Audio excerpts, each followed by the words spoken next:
नमस्कार। जय श्री कृष्ण। साथियों, हमारी आज की कथा का विषय है कि हठ योग या जिद से क्या नहीं प्राप्त किया जा सकता। श्रीमद् भागवत की कथा के अनुसार ध्रुव जी के पिता राजा उत्तानपाद अपनी दूसरी रानी सुरुचि के पुत्र उत्तम को गोद में बैठाकर प्यार कर रहे थे।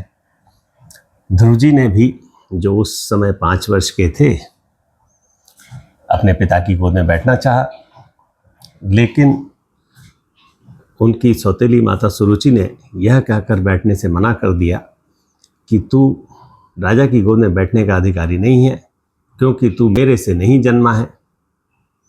अगर तुझे राज सिंहासन पाने की इच्छा है तो भगवान नारायण की आराधना कर और उनकी कृपा से मेरे से जन्म ले। तूने जिससे जन्म लिया है वह तो दासी बनने लायक भी नहीं है। ध्रुव जी को सौतेली माता की ये बातें घर कर गईं और वे रोते हुए अपनी माँ के पास पहुँचे, सुनीति के पास। माँ से उन्होंने जंगल में जाकर तपस्या करने के लिए आज्ञा मांगी। माँ ने कहा, बेटा जाओ, वही एक सहारा है, वही तुम्हें सब कुछ दे सकते हैं। ध्रुव जी माता से आज्ञा लेकर जंगल में तपस्या करने के लिए अपने पिता के घर से निकल गए। नारद जी को जब इस बात का पता चला तो वे ध्रुव जी को समझाने के लिए उनके पास आए और ध्रुव से बोले कि बेटा, इतनी सी बात में घर छोड़कर नहीं निकला करते हैं। भगवान को पाना वैसे भी बहुत कठिन है, इतना सहज नहीं है। बड़े बड़े योगी लोग भी कठोर तप करके उनका पता नहीं लगा पाते। मनुष्य को चाहिए कि अपने से अधिक गुणवान को देखकर प्रसन्न होए और अपने से कम गुणवान को देखकर उस पर दया करे और समान गुणवान वाले से मित्रता करे। ऐसा करने से उसे दुख नहीं दबा पाते।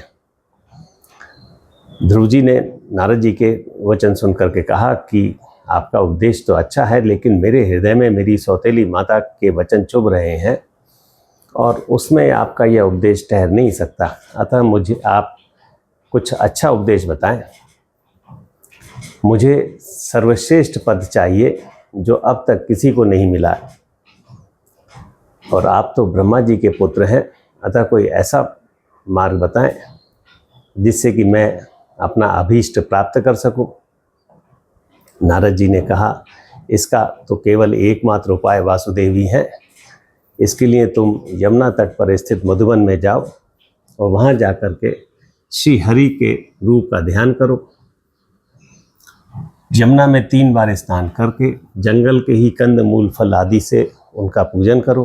यदि शिला की मूर्ति नहीं मिल सके तो पृथ्वी पर या जल में ही भगवान का पूजन करो और 12 मंत्र का लगातार जप करो।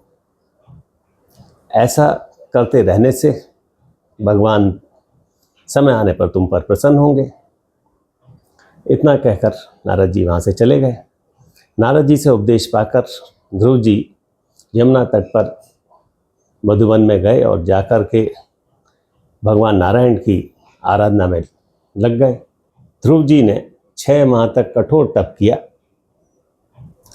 उनके तप के प्रभाव से समस्त देवतागण भगवान नारायण के पास गए और उनसे बोले, ये बालक तो बहुत कठोर तप कर रहा है, इसे कैसे शांत किया जाए। भगवान ने कहा कि इसने अपने चित्त को मुझ में लीन कर दिया है, अब मैं ही जाकर इसे तप से निवृत्त करूँगा। और भगवान ध्रुव जी के पास मधुबन आए। जैसा ध्रुव जी ध्यान कर रहे थे उसी रूप में भगवान ने ध्रुव जी को दर्शन दिए। दर्शन पाकर ध्रुव जी के आश्चर्य की सीमा नहीं रही। उन्होंने साष्टांग दंडवत प्रणाम किया और भगवान की प्रार्थना की। भगवान ने कहा कि मैं तेरे हृदय का संकल्प जानता हूँ, मैं तुझे वह पद प्रदान करता हूँ जिसके चारों ओर समस्त तारागण, ग्रह, नक्षत्र, सप्तऋषि मंडल, ज्योतिष चक्र लगाते रहते हैं।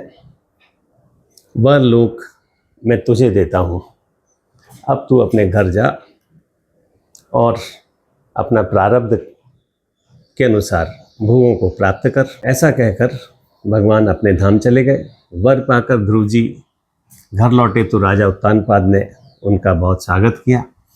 नगरवासियों ने भी उनके लौटने पर बहुत खुशियां मनाई। राजकुमार उत्तम शिकार खेलने के लिए गए और वहां जंगली जानवरों द्वारा उन्हें मार दिया गया।